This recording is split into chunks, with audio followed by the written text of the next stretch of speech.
Hello everyone, welcome to EduTap. My name is Megha and today we have with us Mr. Anil Kumar Yadav, जिन्होंने single attempt में अपने सारे के सारे जो पेपर है वो क्लियर किए हैं. So welcome to the platform, sir, and congratulations on clearing the examination. Thank you ma'am. Thank you ma'am. तो सर हम आपसे आपके एजुकेशनल बैकग्राउंड के बारे में थोड़ा सा जानना चाहेंगे. कॉमर्स है, नॉन कॉमर्स है, कितना समय हो गया आपको पढ़ाई छोड़े हुए, और क्या उसका कोई इम्पैक्ट हुआ कॉमर्स नॉन कॉमर्स का आपकी प्रिपरेशन पे?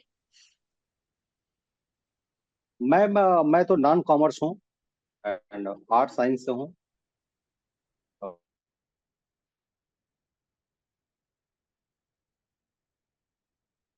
और अब पढ़ाई छोड़े तो मुझे करीब 20. Okay okay okay. और तो इसका सर ज्यादा जैसे कुछ असर नहीं पड़ा. ओके.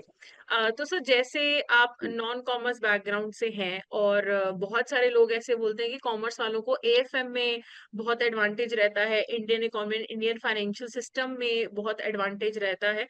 आपको कुछ ऐसा फील हुआ?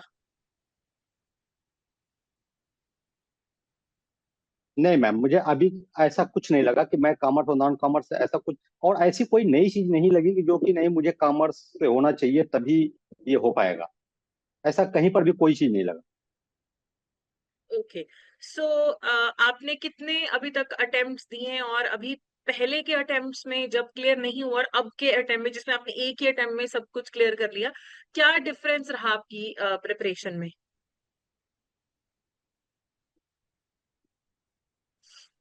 प्रिपरेशन में मैम डिफरेंस ये रहा कि एक जो लगन होती है कि मतलब मुझे इस बार करना है सारा, और जो मैंने टोटल टाइम इसमें दिया है, टोटल 2 महीने का समय दिया है. जो एग्जाम शुरू होने के 1 महीने पहले से मैंने प्रिपरेशन शुरू किया. उसके पहले मैं जीरो प्रिपरेशन था, कुछ अच्छा. प्रिपेयर नहीं था मेरा.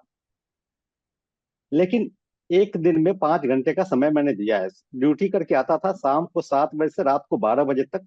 मैं लगातार खाना भी खाता था तो भी बैठ के पढ़ता ही रहता था, समझ लीजिए. Okay okay. तो तो हाँ, कोई ब्रेक एग्जाम से नहीं. एक महीना और पहले? उसमें जी जी. बताइए सर, आप बताइए और क्या क्या क्या किया आपने हाँ, उसमें प्रिपरेशन में? मैं ये कह रहा था कि जब मैं वीडियो लेक्चर या लाइव क्लासेस एडुटैप से मैं देखता था तो उसमें बीच बीच में मैं नोट बना लिया करता था. वीडियो पॉज करके पीछे करके मैंने नोट, जो मुझे लगता था कि नोट बना लेना चाहिए उसको मैंने नोट बना लेता था. मैंने किसी का नोट दूसरे का नहीं पढ़ा, और मेरा सजेशन यही है कि आप किसी का नोट ना पढ़ें, अपना खुद नोट बनाएं. वो सबसे बेस्ट होता है आपके प्रिपरेशन के लिए. आपको क्या क्या आपको जानकारी है क्या नहीं, उस हिसाब से आप अपना नोट बना लीजिए.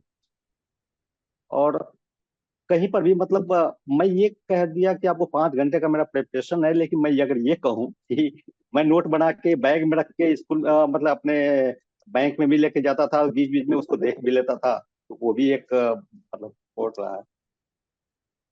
तो ओके. ये दो तो फिर महीने आपने पूरा... मैंने 2 महीने पूरी तरह से, जी 2 महीने तक तो पूरी तरीके से मैंने फोकस किया. ठीक है. एंड सर क्या क्या रिसोर्सेज आपने यूज किए प्रिपरेशन के लिए?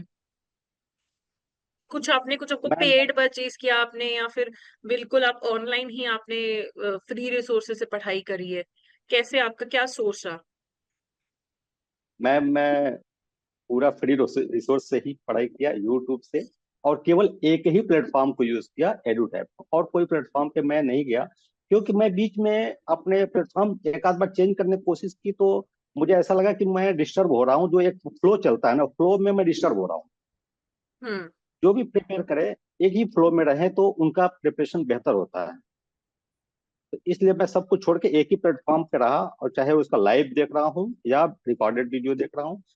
कोई बुक नहीं था मेरे पास, मैं उसी से नोट बनाया, उसी से प्रिपरेशन किया, और अच्छा रिस्पॉन्स मिला. एक ही बार में सारे क्लियर हो गए. ओके. तो सर जैसे पीपीबी और एएफएम का पेपर बिल्कुल बैक टू बैक था, बीच में कोई रिवीजन का टाइम नहीं था, एंड दोनों ही पेपर काफी डिफिकल्ट रहे हैं. स्पेशली पीपीबी इस बार सबसे डिफिकल्ट पेपर बोला जा रहा है कि इस बार बहुत ही ज्यादा डिफिकल्ट पेपर आया है. और पीपीपी में बहुत लोग ऐसे निराश हो गए एंड फिर नेक्स्ट डे फिर एएफएम था। तो फिर आपने वो कैसे मैनेज किया वो टाइम कि बिल्कुल ही रिवीजन का तब टाइम ही नहीं था? जी मैम, देखिए, पीपीबी का मैं जो बताया कि आपको एक महीने पहले प्रिपरेशन शुरू किया, तो हर एक एक वीक सारे कोर्स को दिया था। उसमें एक वीक में मैंने उसके सारे वीडियो को पढ़ के नोट बना लिया। हम्म। एंड मुझे लगता है ना मैम कि जो एक एफएम था, एफएम में मैंने थोड़ा ज्यादा समय दिया। हम्म। और मुझे पूरे चारों पेपर में एक ऐसा एक्सपीरियंस हुआ कि अगर आपने एफएम को बहुत अच्छे तरह से प्रिपेयर कर लिया तो सारे सारे क्वेश्चन में उससे एक दो क्वेश्चन आपके हो जाएंगे। जो न्यूमेरिकल सब में आ रहे हैं ना, सब एएफएम से रिलेटेड, मुझे ऐसा लगा। तो मेरा एएफएम का प्रिपरेशन बढ़िया था, और पीपीबी का जो थ्योरी अच्छी हो गई, तो इसलिए मैं दोनों सपोर्ट से मेरा निकल गया। उसमें टाइम तो नहीं ज्यादा मिला, लेकिन उसी से निकल गया मुझे। उससे ओके न्यूमेरिकल मेरे हो गए अच्छे से। Okay okay. तो सर जैसे पेपर बहुत लेंदी आए हैं, जैसे इस बार मैंने सुना आरबीडब्ल्यूएम भी लेंदी था और पीपीपी बहुत लेंदी था, और कुछ जी, लोगों ने तो ये भी बोला है कि हमारा कंप्लीट नहीं हम कर पाए, हम 80 85, कुछ लोग 90 पे अटक गए। तो आप कंप्लीट कर पाए थे, और मतलब क्या स्ट्रैटेजी रही आपकी कि आप पेपर कंप्लीट कर पाए? मैम मेरा भी वैसे ही था। 80 85 90 तक ही अटेम्प्ट कर पा रहा था मैं। तो जैसे मैं अगर स्टार्टिंग किया और बड़ा लेंदी क्वेश्चन है, मैं उसमें फंस गया, 4 5 मिनट टाइम मेरा निकल गया। तो इसके बाद जब मैं आगे बढ़ता था ना, तो मैं क्वेश्चन को देख के ही आपको पता चल जाएगा कि ये क्वेश्चन मैंने पढ़ा है, मेरे से होगा या नहीं होगा। तो उसको मैं स्किप करके आगे बढ़ता जाता था कि और लास्ट तक पहुंचता था। पहला मेरा ये टारगेट था कि मैं 100th क्वेश्चन तक, और एग्जाम खत्म होने के 15 मिनट पहले मैं पहुंच जाऊं। ये टारगेट, ताकि जो क्वेश्चन इजी हो और मेरे को आ रहा हो, ऐसा ना हो कि मेरे को आता हुआ क्वेश्चन छूट जाए मुझसे। तो सारे को मैं टच करता था। इसके बाद जो बच गए लास्ट में, तो ठीक है, नहीं आ रहा तो ऐसे तुक्का मार दिया, हुआ हुआ नहीं, वो तो वाला, ये स्ट्रेटेजी। Okay okay. तो सर आपको बैंकिंग सेक्टर में काम करते कितना समय हो गया अभी, और कौन से आप मैडम, कहाँ पे अभी है, किस पोजीशन पे अभी आप काम करते हैं? मैं पंजाब नेशनल बैंक में हूँ, क्लर्क हूँ, और यही दिल्ली में इंदरपुरी में मेरी पोस्टिंग। Okay okay. तो सर आपको लगता है कि जो आपका प्रैक्टिकल नॉलेज है एज अ बैंक करके, आप लोग एक्चुअली बैंक में रह के काम करते हैं, जो चीजें थ्योरेटिकल हैं आप वहां पे आप लोग फेस करते हैं, तो वो कहीं ना कहीं आपको क्या काम आई है, स्पेशली पीपीबी और आरबीडब्ल्यूएम के पेपर के अंदर? क्योंकि आईएफएस का जो दुनिया ही काफी डिफरेंट है, और एएफएम की भी, लेकिन पीपीपी आरबीडब्ल्यूएम दो ऐसे सब्जेक्ट है जो काफी आपकी एक्चुअल, ऐसा लगता है मुझे कि बैंकिंग लाइफ से रिलेटेड है। तो वो कुछ आपको काम आया कुछ क्वेश्चंस में कि ये तो मैं करता हूँ तो ये मुझे पता है? हाँ मैम, बहुत काम आया, बहुत काम आया उसमें से भी। जो हम करते हैं रोज की जो काम करते हैं, उसमें से भी काफी सपोर्ट मिला। और ओके। ये पढ़ने के बाद और थोड़ा सा अपने अंदर कॉन्फिडेंस भी आया, और कुछ और भी नॉलेज आए। हाँ जी हाँ जी, आई थिंक एक जो नॉलेज वाला फैक्टर आता है जैब के बाद, जिसके बारे में हम पहले सोचते रही हैं, लेकिन एक बार हम पढ़ लेते फिर हमें रियलाइज होता है कि नॉलेज का लेवल हमारा बहुत ज्यादा बढ़ गया। काम करते हुए भी हमें लगता है कि हाँ जी, ये तो मैंने पढ़ा है, सो ये मैं मुझे पता है ये वाली चीज। तो आई थिंक वो रहता है थोड़ा सा। तो सर आपका मेन मोटिवेशन क्या था जेआईबी क्लियर करने का? क्योंकि कुछ का मोटिवेशन रहता है कि इंक्रीमेंट मिलेगा, कुछ का रहता है प्रमोशन में हेल्प मिलेगी, कुछ को रहता है कि एक प्रेस्टीज होता है कि सब लोग पूछते रहते हैं कि तुमने जैब किया, अब नहीं किया अभी तक, एक एक वो भी आई थिंक रहता है, बैंकर्स आपस में आई थिंक ये चीज डिस्कस करते हैं जैब कैब का। तो आपका क्या मोटिवेशन रहा है वहां पे? ये बात सही बोले मैम।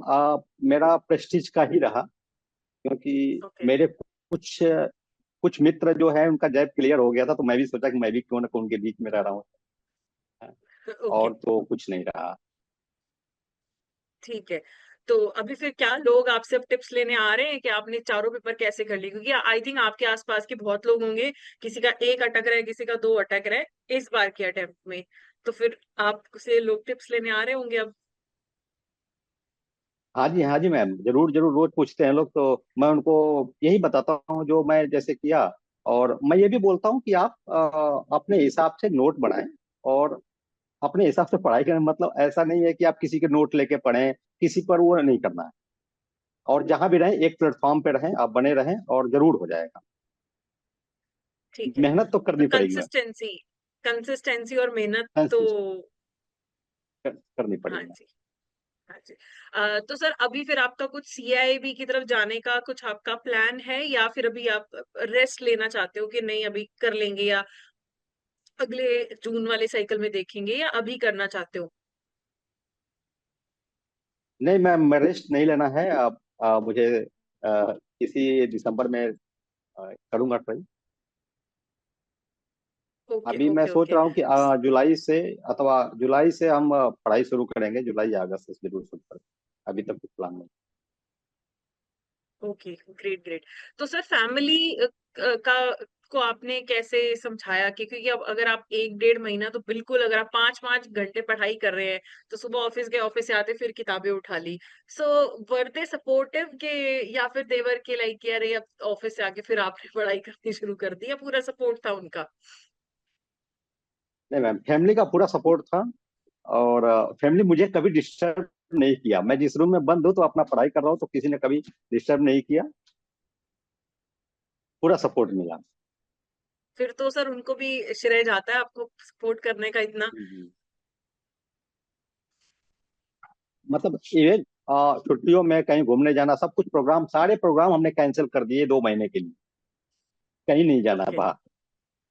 मुझे लगता है सर कैब के लिए तो आपको 3 4 महीने के अब प्रोग्राम कैंसिल करने पड़ेंगे, बिकॉज हाँ, कैब वो का पहले से तो। प्लान वो पहले से ही प्लान कर रखा हूँ, सारे प्रोग्राम कैंसिल करूंगा 2 3 4 महीने का जो है। ठीक है सर, थोड़ा सेक्रीफाइस एक बहुत बड़ी एलिमेंट है आई थिंक प्रिपरेशन में, कि कुछ ना कुछ तो आपको सेक्रीफाइस करते हैं तभी कुछ मिलता है। तो आई थिंक आपका बहुत अच्छी स्ट्रैटेजी रही है प्रिपरेशन के लिए। तो सर बाकी के जो बैंकर्स हैं अभी प्रिपेयर करना चाहते हैं, एंड स्पेशली टाइम की आई थिंक बहुत कमी रहती है, कि सब लोग बोलते हैं कि टाइम नहीं है, कभी ऑडिट आ जाता है और कभी कुछ इशू आ जाता है, तो फिर वो कैसे मैनेज करें अपनी प्रिपरेशन को? बिकॉज पर्सनली मुझे भी लगता है कि 9 10 घंटे की नौकरी करने के बाद एक थकान रहती है, मुश्किल लगता है, तो वो कैसे, आप क्या टिप्स दोगे उनको? मैम थोड़ा सा समय से पहले ही आपको, जैसे आप एग्जाम है, एग्जाम का जब से शुरू होने वाला है ना, उससे पहले आप एटलीस्ट एक बार गो थ्रू हो जाना चाहिए आपको सारे कोर्सेज का। अब ऐसा नहीं है कि आप लास्ट के एक हफ्ते में कितना भी मेहनत करेंगे तो आपका नहीं होगा। आपको रिवीजन करके ही जाना, मतलब एक बार आप गो थ्रू हो गए सारे का, आपको जानकारी हो गया, तो आप लास्ट के एक वीक में आप रिवीजन करके आप एग्जाम में जा सकते हैं। ठीक है, तो एडवांस प्रिपरेशन बहुत ज्यादा जरूरी है, ताकि कुछ ऊपर नीचे भी हो तो आपने जी पहले पढ़ा हुआ हो। बिल्कुल आप ब्लैंक होके जी नहीं जा जी सकते। ओके।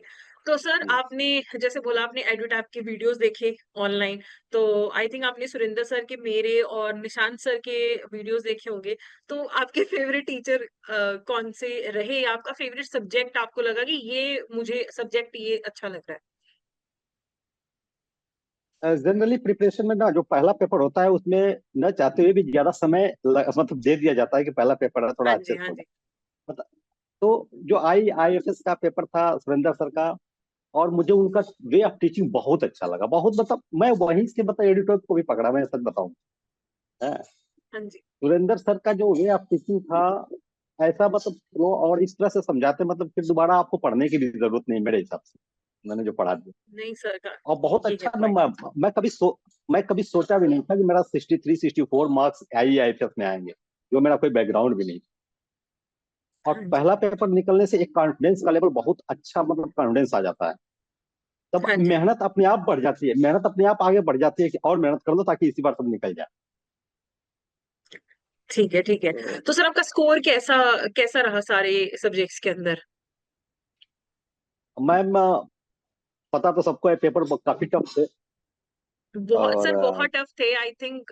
इस बार सबसे, जब से मैंने पढ़ाना शुरू किया 3 4 साल से, this was the most difficult one, इस बार वाला। जी जी। तो मेरा मार्क्स ना IIFS में 63 है, और आपका PPB और FM में 51 51 है, और लास्ट वाले में भी 60 62 नंबर 62 या 61 है। सर बहुत अच्छा स्कोर है, क्योंकि ज्यादातर जिनका सिंगल अटेम्प्ट में हुआ है उनका ऐसे हुआ है कि आईएफएस में दे हैव क्रॉस्ड 50 या 60, एंड पीपीपी में मैं 45 टू 50 ही मैक्सिमम मैं सुन रही हूँ कि 48 था, लेकिन इसीलिए क्लियर हो गया जी क्योंकि बाकियों में they were able to do it. But sir I think pass होना सबसे मेजर है, मार्क्स तो सबसे नहीं। इतना मैटर नहीं करता, बस जो हमने वो बॉर्डर पार कर लिया, बस एक पास हो गए, तो वो एक बहुत अच्छी बात है। तो that's great. So sir congratulation once again on clearing the examination. Hopefully आप अब सीआईबी भी क्लियर करेंगे, और फिर हम आपसे दोबारा ऐसे मिलेंगे, फिर आप सबको टिप्स देना कि सीआईबी कैसे क्लियर करते हैं। So sir congratulation once again, and thank you for giving your precious time today. Thank you ma'am, thank you.